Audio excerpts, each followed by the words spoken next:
नमस्कार, मी डॉक्टर उल्का समरेंद्र नाईक निंबाळकर आणि आज तुमच्यासाठी जे पुस्तक घेऊन आली आहे ते आहे मेंदूची मशागत.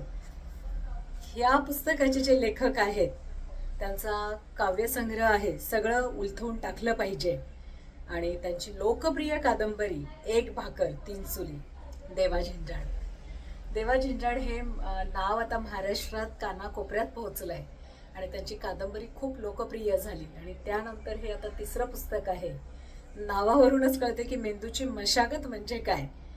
तर या पुस्तकामध्ये वेगवेगळ्या विषयांवरचे लेख आहेत आणि हे लेख का वाचायचे. तर देवा झिंजाड हे जे आहेत त्यांचं तुम्हाला माहितीच आहे की त्यांची नाळ जी आहे ती गावाच्या मातीशी जोडलेली आहे. गाव गाड्याचं जे वर्णन आहे ते त्यांच्या लिखाणातून येतं आणि त्यांना जे अनुभव आलेला आहे आणि सद्यस्थिती आहे याचं जोडणी करायचा ते प्रयत्न करतात. म्हणजे आपण जर यांची टायटल जर वाचलं नुसतं अनुक्रमणिका आपण जे म्हणतो की या पुस्तकाची, काळजाला हात घालणारी पत्र, रडायचं नाही लढायचं, भाव करत बसू नये, शेतकरी किंवा छोटे छोटे जे लोक असतात आणि पंत्या विकतात दिवाळीच्या वेळेला किंवा जांभूळ विकतात, रानमेवा विकतात, ताक विकतात, कोकम सरबत विकतात. तर याचा भाव करत बसू नये ही भावपूर्ण विनंती. बाया लढतायत, पृथ्वीला जगवतायत, वाचन माणसाला प्रचंड समृद्ध करतं, तुझं आहे तुझं पाशी. अशा वेगवेगळ्या विषयावर आहे. उत्तर शोधणाऱ्या समूहाचा भाग बनूया.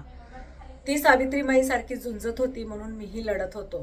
गावच आपल्याला पोटात घेतं ज्यांच्या घरी लाईट नसेल. एक सगळ्यात मला आवडलेला जो लेख आहे तो असा आहे की त्याच्या आईला मदत करायला शेतात जात असतो. तर त्याच्या लक्षात येतं की गवारीची भाजी ही तोडणं खूप अवघड आहे आणि तो त्याच्या आईला म्हणतो, बाबा हे गवार तोडणीचं काम असेल तेव्हा मला काय बोलवत नको जाऊ, दुसऱ्या भाज्या ह्या सोप्या असतात तर त्या तोडायला मी येत जाईल. तर त्याची आई त्याला सांगते, अरे अवघड काम उजूक उजूक करायचं. म्हणजे काय, जे खूप कठीण किंवा अवघड काम वाटतं ते थोडं थोडं हळूहळू करायचं आणि याने जे पेशन्स वाढतात त्याचा धडा या लेखकाला मिळतो. अशा वेगवेगळ्या विषयांवर हे लिहिलेलं आहे. शरद तांदळे सरांनी छान लिहिलं आहे. वाचन संस्कृतीचं महत्त्व देवा झिंजाड वारंवार ठळक करतात.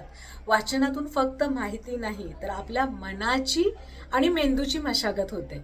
तर मनाची आणि मेंदूची मशागत म्हणजे ज्यांचं शेतीचं बॅकग्राऊंड आहे किंवा ज्यांना शेती कशी केली जाते तर या मातीची आधी मशागत केली जाते. कोणतंही नवीन पेरणी करण्याआधी मशागत म्हणजे काय, तर ती माती आधी हलवली जाते, खालीवर केली जाते, त्यातला अनावश्यक जो भाग आहे तो काढला जातो आणि माती नीट केल्यानंतर मग त्यात बी रुजवले जातात. तर याला मशागत करणं असं म्हणतात.